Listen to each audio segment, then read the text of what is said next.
Ancora il taglio lungo, molto bene Del Genio, poi con il sinistro a fil di palo, sempre Del Genio che non dà punti di riferimento, fa impazzire la difesa della Roma.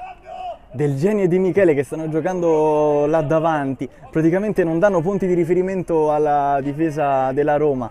Due punte estremamente mobili, ora da calcio d'angolo ci provano, direttamente in porta, con i pugni, va a dire di no, di Giambattista.